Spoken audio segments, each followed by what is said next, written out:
Hello everybody, welcome to Stop Struggling Now YouTube channel. I'm sitting here today at a car dealership. I know what you're thinking. You're thinking I'm about to show you the latest ride I'm about to buy, the coolest car I'm about to buy. Well, look back here. Today's video is about these are not assets. They don't make you money. What are you trying to sell me when you show me these type of vehicles? Because they're only good for a few things. If they make money, it's cool. But the only way you're going to be making money is if you got a medallion that says a taxi medallion in there. If you got some sort of Lyft or Uber medallion in your car, that don't make money. But besides that, these are liabilities. They go down in value. They don't go up. You got to spend on maintenance, tax, license every year, and if you have a car note, interest. So therefore, these are worthless objects, shiny objects. Therefore, this is today's storyline by Stop Struggling Now. Like, subscribe, hit the bell so you get the latest updates.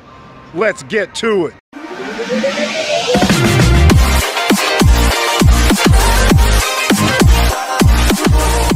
That's where I'm at the moment at one of my business locations, and nearby is Victory Lane Chevrolet. So this is why I had to go out there and show the Corvettes that are sitting out there. And by the way, in case you want to buy one of those things, their pricing was interesting. They started around $65,000.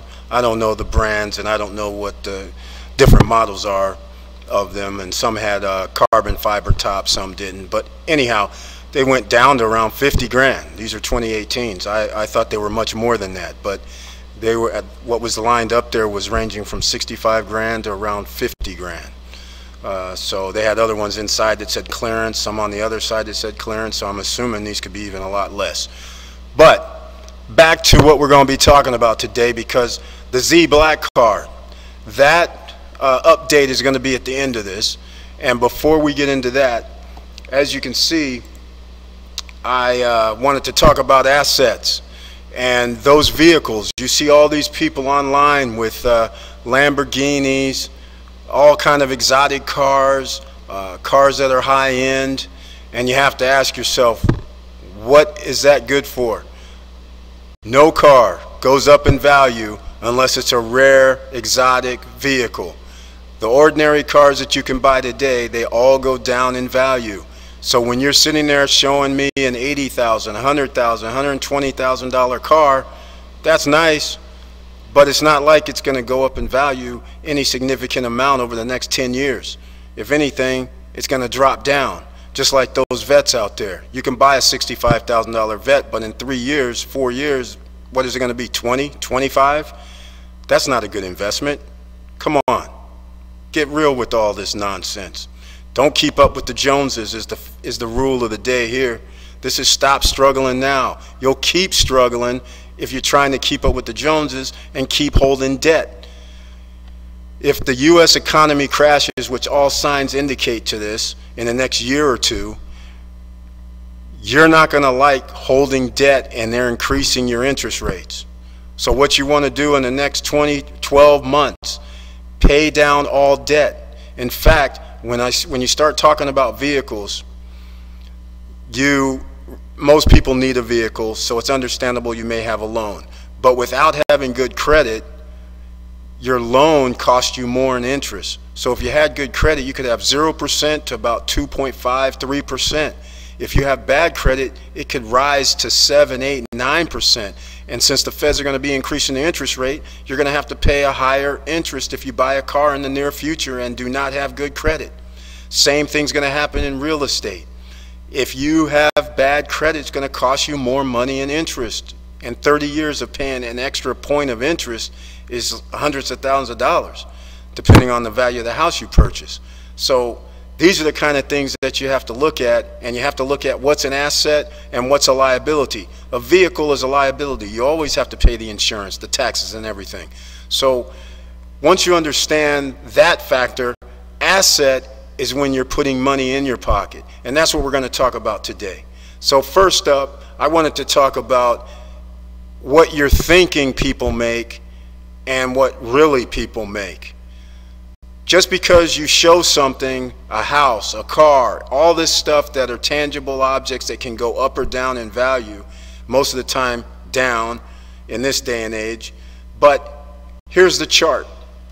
And if you look at this chart here, look here, 99%. People say, what's a 1%er? You're thinking a 1%er are people that make millions and millions of dollars, right? Wrong. It's all fake. A 1%er is a person that makes over $285,000 in 2016 and who makes over $301,000 in 2017. And so let's just say due to inflation, this is going to be 3%. So in 2018, a person that makes over roughly $312,000 is going to be in the top 1%. Just remember that. That's 1% of the working class population of 155 to 175 million people. That is not a lot of people in a capitalist society. Now, 95% of the population makes $151,000 or less. 95. That's almost everybody that's listening to this. Almost everybody. And then when you're really breaking it down, 90% of the population only makes $109,000 or more. That means 10% of the population makes this. Over $109,000 in 2017 money. Probably it's going to be $125,000, $130,000 in 2018 money at the end of this year, because there's going to be inflation kicking in at probably around 2.93%. So when you're looking at these numbers, you have to realize where you're at. So when you're sitting here telling somebody, hey, I want to get all these fancy cars, all fancy houses, fancy clothes, this, that, and the other, the only way you're going to be accumulating this kind of fancy stuff is that means you're going to be in debt. And what are you going to do? Pay the 18%, the 17%, the 9%, the 10%, the 12%?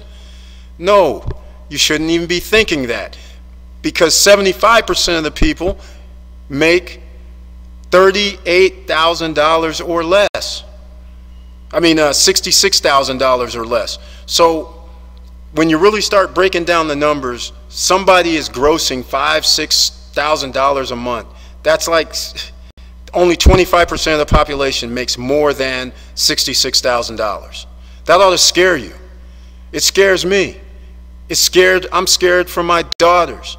I'm scared for my grandchildren, because there is no way they're going to be able to afford anything, especially when inflation kicks off and the dollar loses value because we're printing money and we owe every country trillions of dollars. And now Russia and China are selling the United States debt. China is actually getting out of the United States economy by selling off their assets in the United States. They know what's coming.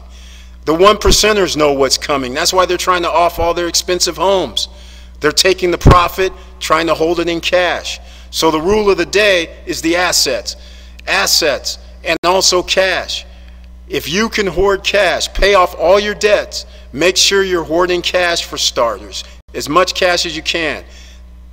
This is why I had to illustrate this chart, because people don't make as much as you think everyone makes. It's basically smoke and mirrors. When you can borrow hundreds of thousands of dollars, it may look like you have something, but in reality, the IOU is going to kill you, especially if you lost a job, get ill, have to pay medical bills. The state of the economy is not as great as it sounds. So now I'm going to illustrate something before I get into the assets, something else. Because some of the assets that I'm going to be talking about is gold and silver. And just like I mentioned before, you might want to start stacking a little bit of gold and silver. You know, get a troy ounce bar, gold coins, gold bars, silver coins, silver bars, different kind of gold and silver. And even if it's just a small investment, it's an investment in yourself. You know, $100, even if you have to just get a gram of gold for 85, 90 bucks, that's fine. Just long as you get some of that to diversify, and when you obtain it, do not put it at the bank. Okay? Banks collapse. Bank deposit when you have a deposit box in there, they confiscate that too if they collapse. Stealing is not out of the ordinary when the markets are collapsing, when money is unavailable. They will take it from the people that have been sitting there trying to hold on to it and save, and they'll just come in and take it. So I'll give you a perfect example of what I'm talking about, because my grandmother, who was born well before the Depression, she's passed away now, but the thing is, when I used to go to their house when I was a kid, my grandmother, grandfather, and their friends used to sit around, and they would be talking like, it'd be a Friday, and people would be like, well, I went down to go cash my check at the bank, and then somebody would pipe up saying, well, you know, you're saving money at the bank, that's a good thing. And then all of a sudden everybody would look around going, who's saving money at a bank? I'm not going to keep my money at a bank. They stole our money before. Banks were like the enemy. They were hiding money in walls, in cookie jars, in the freezer, in the garbage can, digging up stuff in the backyard. They didn't even trust a bank. They put them in mattresses. I mean, it was crazy. And I'm sitting there as a kid going, man, what are these guys talking about? What's going on? In our lifetime, this has never happened. But in their lifetime, it happened when there was no money available. And then when there was money available, they're kicking it down the street like it's garbage. So these are some of the things you have to think about while the United States government has been propping up our financial infrastructures for so long. But guess what? They always save the one percenters. The corporations, the banks, Wall Street, all get saved all the time at the expense of the people. And then things like this happens. In 1933, people are holding gold. Look at here. When owning gold was illegal in America, who knew that, right? In 1933, FDR put in an executive order. So that way, all gold coin, bullion, certificates, as you can see, turn them into your Federal Reserve Bank. People are lining up. They made it illegal to hold gold just so they can confiscate it. Just like socialism. Just like Mexico that you heard, third world country. Just like any third world banana republic that you heard about, taking citizens' money out of banks. Fidel Castro, he did that. This is the kind of stuff that you do. Mussolini, you know, Hitler, they all do this, right? America did it as well. And look at here. Roosevelt, New York Times, 1930s. Roosevelt orders 4-day bank holiday so people can give their gold to the banks, Federal Reserve. And look at here. It's so kind of disgusting, right? So the guys get a troy ounce of gold, they give them $20.67 of worthless paper money. Again, worthless paper money. It's kind of disgusting when you know about all this. And yes, 1934. This is when it went down, 1933, 1934, 1935. And from that time until 1974, it was actually illegal to hold bars of gold. So when you start thinking about this will never happen in America, it's already happened. So this is why you're not going to put your money at a bank. You're just going to have to do just like my grandmother did. If you're going to hold precious metals, it doesn't have to just be silver and gold. It can be platinum. It could be anything else, copper, whatever you want to do, but you should hold something that has value around the world, and it's a standard kind of around the world. And if you have to put it in suitcases, you have to dig up your backyard, go put it in storage units, or go put it in some sort of safe locker somewhere, do it. But the point of the matter is, they could be coming for your gold, silver, and precious metals too, because it's going to be worth, like right now, if you had an ounce of gold, it's worth around $1,200 and probably $35 an ounce right now. So whether I'm in Mexico, China, Europe, I'm roughly going to get $1,200 an ounce if I need to divest myself of my gold. But what happens if the dollar goes down? And they say, hey, the exchange rate now for the dollar is 2 to 1. Euro, you get $1 for every 2 euros. What happens? It's not going to be a pretty sight. So money's going to be devalued. and it's not going to be worth anything. And so therefore you'd rather be in Europe and say, hey, give me my equivalent money and get your €2 for every dollar. You follow what I'm saying? So these are the kind of things you don't have to worry about if you divest yourself and get an asset. Gold, silver, platinum, all this, you get assets. These are assets. These are something that can go up in value. They rarely go down, but they can. But the thing is, you can always deal with this around the world. If the United States paper money devalues, then you're going to have an exchange rate that's not going to be favorable to you. And therefore, that means you lose money. And also, you're going to have to deal with inflation. Because I'm using the example of Venezuela right now. If people had just a troy ounce of silver that they bought at $18, roughly, it's almost like 9,000 bolivar now. You would at least be able to exchange it for the current value instead of sitting there going, I make $20 a day, which is basically 9,000 bolivar. So if you're holding the money back then, it's worth more value now because they have hyperinflation going on. So this is why you never know what's going to happen with paper money. Throughout history, paper money has failed. It's just that the central banks always prop them up. So let me get on with the thing about assets. So you want to get into this gold and silver. Silver's a lot less. I do recommend going to Apmex. I mean, you're going to have to pay a little premium. I mean, 10% more or something, because depending on how you order it, you can save if you just order using your checking account or routing number, and they do it that way. And I really don't like doing it that way. I just pay the extra premium. I pay using PayPal or my credit card or whatever. I pay the extra 10% because all I'm doing is just holding it. It's not like I'm going to, spend it, trade it in, or do any trades or anything. It's just for hold, just for safety, just in case. You never know. So that's what you're going to want to do. Get your gold, silver, platinum, precious metals. That's one asset class. Another asset class, which in times when the market goes down, you've always heard of real estate, right? Okay, well, real estate is very interesting because your single-family house can go up or down in value, but usually you live in that house as your primary residence. So whether the house goes up or down is really not that important. And I never understood why somebody tells me, hey, Eric, I only bought my house for $590,000 and it's worth $850,000 right now.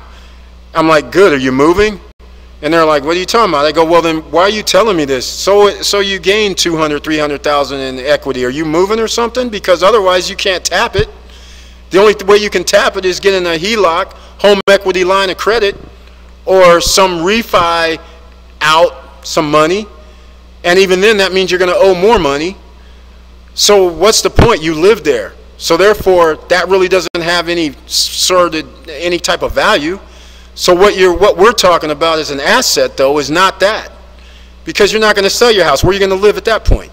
So the real assets are properties that generate income. Because remember, an asset is what generates income. So what you want to do is try to get, I'm not talking about a twoplex, even a fourplex is suspect. But really what you're trying to do is get something like, eightplex and higher. You can start small, but try to get eightplex, fourplex as men. Try to get, 20, 30, 40 unit, 80, 100 if you can, 200 if you can. Those are hard. You're saying, Eric, how can I do that, right? I understand where you're coming from because that's what the gurus don't tell you. They always show you these rosy pictures about, you can use zero money down, you don't need anybody's money. You need money. There is no such thing as buying with zero money down. And then they start this other people's money nonsense. Well, unless you know somebody that's going to loan you, let's use an example here. Let me see if somebody gives me some prices. 6 unit, here we go. 6 unit, that's not even big enough, but we'll use this as an example. 6 units in Vegas, $3.5 million. Okay, that's roughly what, $600,000 a unit.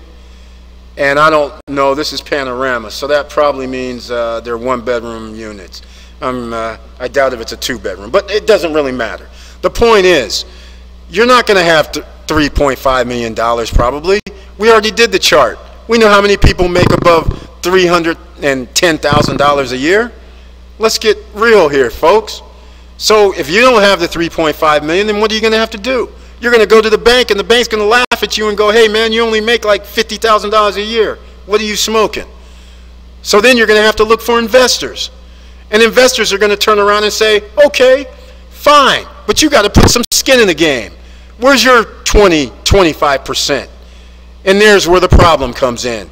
Sure, you might be able to get a $2.7, $2.5 million loan, but where's the rest of the money going to come from if you don't have a rich uncle, rich parents?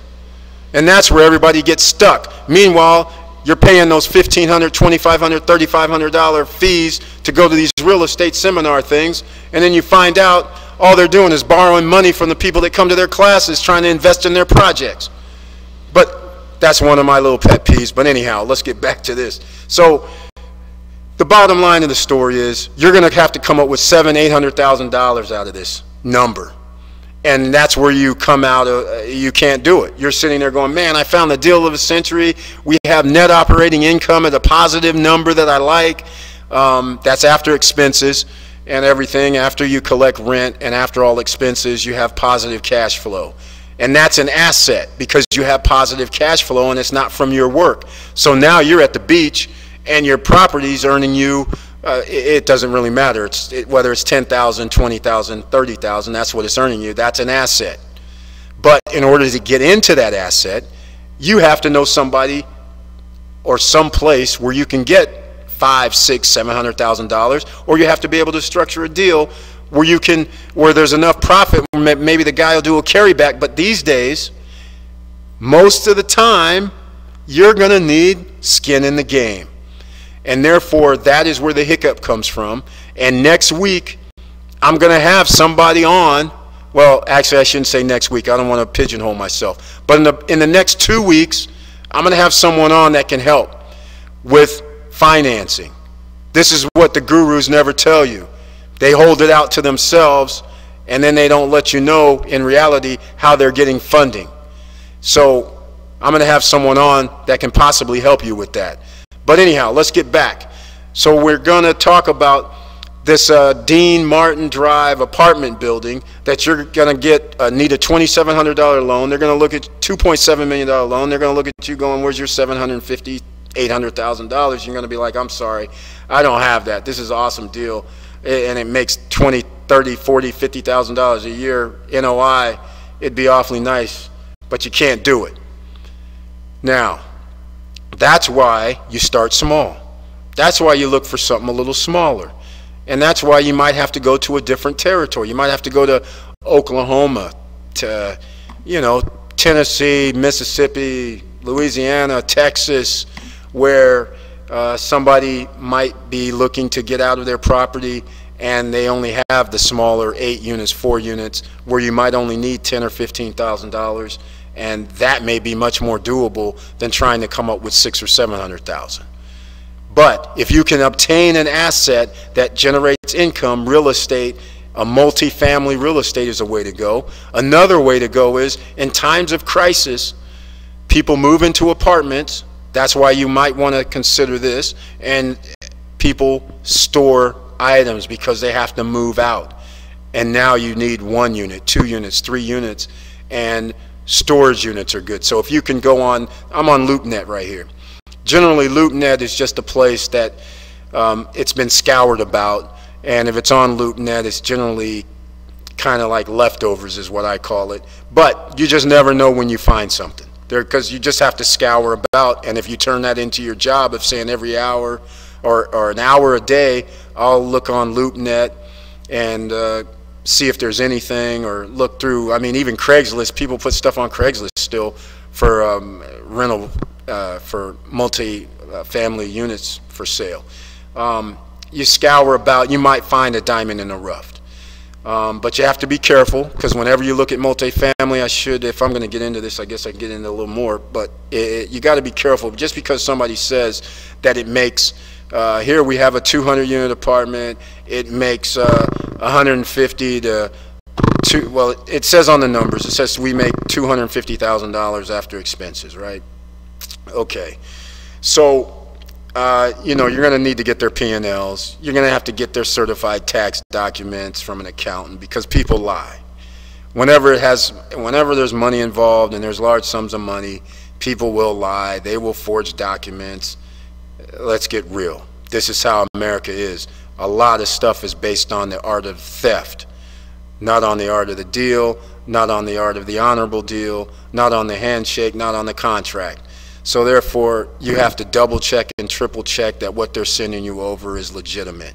So always be cautious of that. But anyhow, now we start getting the other asset that you can look into is storage units, and you can start looking around, trying to find some for sale. It doesn't have to be anything major, but you know, you want something 30, 40, 50 units minimum at least. That'll generate a nice little income for you, because as more people rent your units, the higher the price.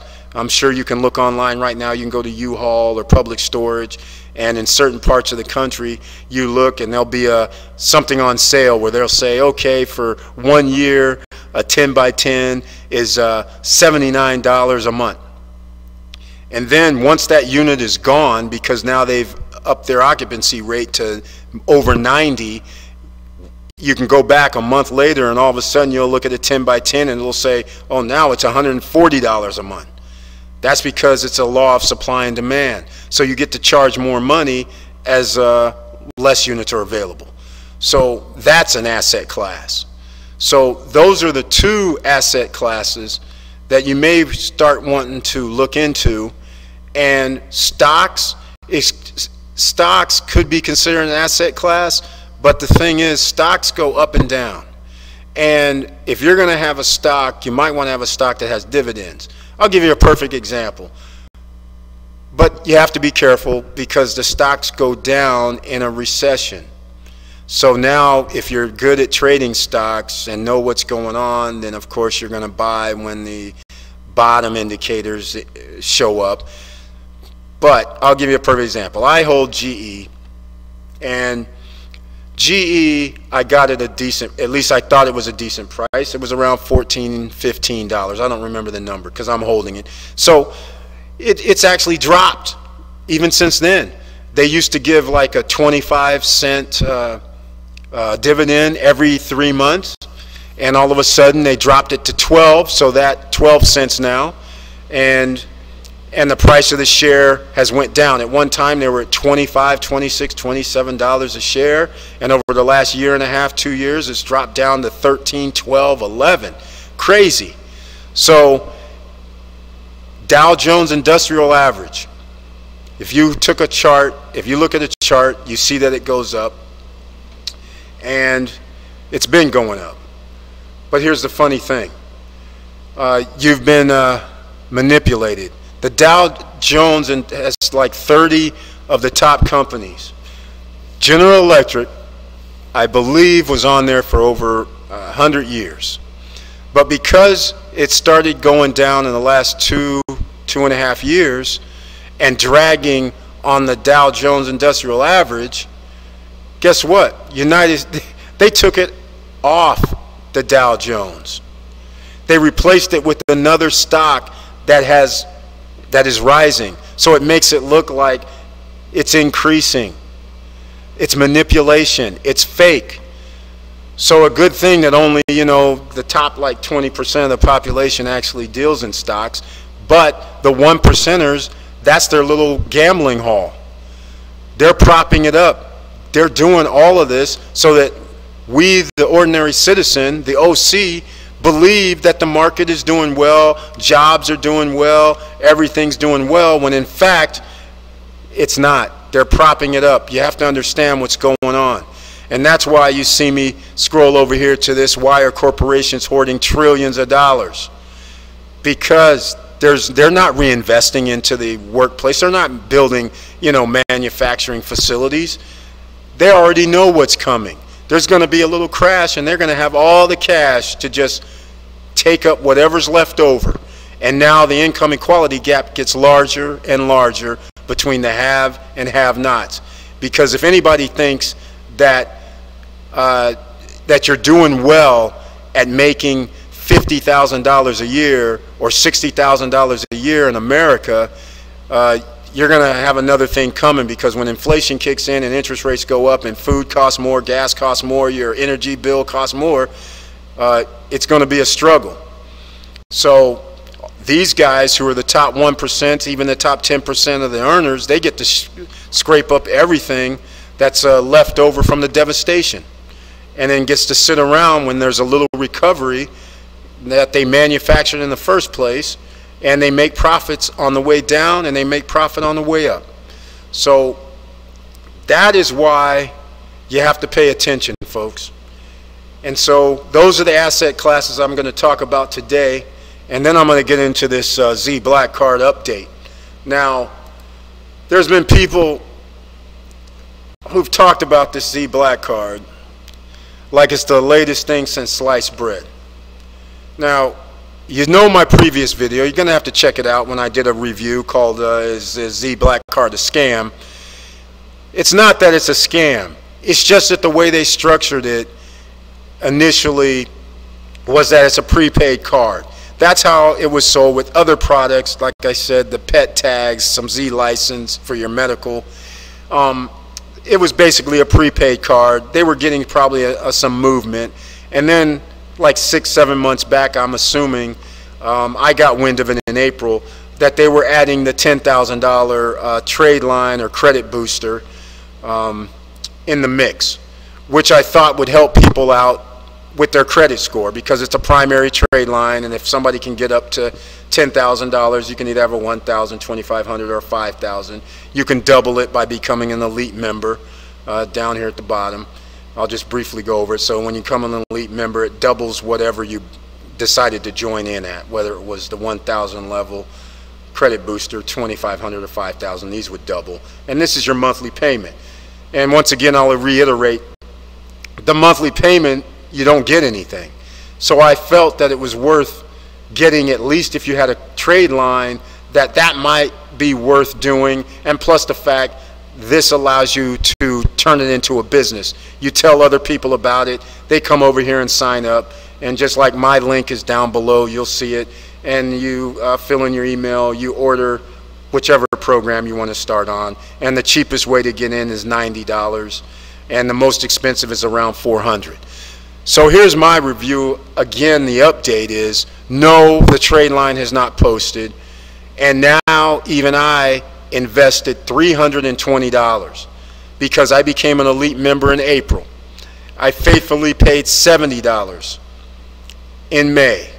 I paid another $70 in June, because that's our monthly fee, and my credit line or credit booster line was supposed to be $10,000. And so here we go in the month of July. My payment's at the end of the month. So in essence, I'm now going to be at roughly $530, that all I have to show for this is no trade line, but I have a beautiful website. I have people that have signed up to run this as a business, because as you sign up people into this and show other people and invite other people in, you do get perks. I mean, you know, 20% of the sales of when people order this card, and you get you know, $1 every month they keep the card and pay in. So that's something. I mean, it is a business opportunity. But here's where I have a problem with people saying be patient. When I came into the business in April, I sat there and said, okay, I get a trade line. They said it's going to be out at the time in May maybe. So with that understanding, I said, all right, it's no problem. I'll get in a little early. At that point, I think there was only like 6,000 people, 6,000 card holders at the time. So I said, all right, I'll get in early and see how this goes. I understand it's kind of new, that's trade line part. So I said, all right. So then it became May, and then they said, oh no, we didn't get, you know, we have to get approved by the Equifax, TransUnion, and Experian. So it's going to be June 30th. So before we can send things in. So I'm thinking, okay, from the time they make this announcement, I'm thinking, okay, they're signed up with one of their, or three, or all, whoever, with the credit bureaus. And then Come to find out, when it gets towards the end of, middle of June, they start talking about, well, it looks like we're only going to be reporting to Equifax. Well, see, my problem is that wasn't the deal. The deal that I was paying $70 a month for was to have a 10,000 credit booster trade line on all 3 credit reports. That was the first deal. So now you done changed up the deal, but yet I'm still paying $70 per month, and it still costs me $320 to get in. So then June 30th comes, and they say, oh, we had a problem with our file. It wasn't correct. So we had to change up. Only some of them were good. A majority of them weren't no good. So we had to change up on some things. And in fact, we are going to do July 9th. We're going to send out a few. They said every Monday in July we'll send out a few. So I say, once again, meanwhile, my June payment was taken out, another $70. So I'm thinking, at that point, I'm like, well, this is getting kind of crazy, because my main thing was I'm trying to help people in just more than just signing up people into like an MLM company, because basically that's what this is kind of. So helping people with credit and being able to boost their credit score up is a help under any circumstance, especially when you're talking about a 1-year back date. So when they started talking about July 9th, July 16th, every Monday, I'm thinking, maybe they got the bugs kicked out. July 9th, whoever they put in, they should start seeing something maybe a week, 2, 3 later. July 16th, okay, we'll see at the end of the month if anybody starts getting anything posted. So then, about a week ago, I find out that they start talking about, we got another company that had to come in and that knows how to submit the information to Equifax. Because now, all 3 aren't on the line anymore. It's just Equifax. TransUnion and Experian are still supposedly needing to get approved with. So I'm assuming it's another month. That I don't know what they've been doing the last 2 or 3 months, since they said in April to me that they're going to do all 3. So I would have thought they were already on it in April, or before that even, knowing that they claimed that they were going to have this credit booster. So I'm kind of baffled how it's April. For me, it's April. For other people, it could be sooner. It could be January, February. But all I know is April, May, June. We're talking about 90 days. July, 120 days. Now, that's a long time in my estimation for being able to send some files over to a credit bureau that they tell you the format. So let's go with their latest thing about we had to get another company that knows how to send over the format, and apparently that happened like last week.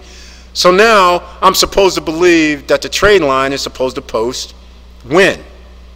Does that mean September now? Does that mean August 15th? All I know is I'm paying $70, and all I'm getting to do is invite other people to sign up and get a prepaid card and pay monthly fees. And I'm telling you right now, there is no prepaid card that's going to cost you $20, $50, $70 a month in fees, unless you're just, and it's your own money anyhow. That doesn't make sense. Why would you even do that? I mean, even if I had a different prepaid card and they charge me every time I take out the ATM, how many times a week are you at the ATM? I mean, let's get real with all this. How many times a month are you at the ATM? You're more going to be like at a Walmart, a CVS, a grocery store, a regular store, Target, whatever, getting goods and services. And so if it costs me $1.50 every time I swipe my card when I go to the store once a week or twice a week, that's only going to cost me, what, eight times a swipe, so 12, 15, 16 bucks? 20 bucks, let's call it 20 bucks. It doesn't really matter. But the point is, I can get any prepaid card. This doesn't have any advantage to me that I'm seeing. And I am a member of this. And the only way that you can get into these rewards is by signing up additional people. So when you have this auto rewards program, and they start talking about, I haven't really looked at this because, it's the amount of people. When you start talking about we need 125 people on one level, 625 on another, and this is what you make, $4,000. That's unrealistic. Nobody signs up 5 people.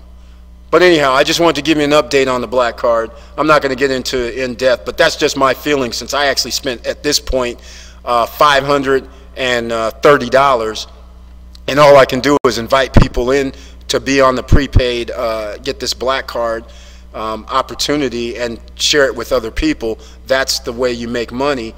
And again, they're going to have growing pains, because when you start talking about the FTC and network marketing aspects, you're going to have to start putting things on your website, such as income disclaimers, telling how many people make X amount, a percentage of your members, and how many members fall into a certain income category.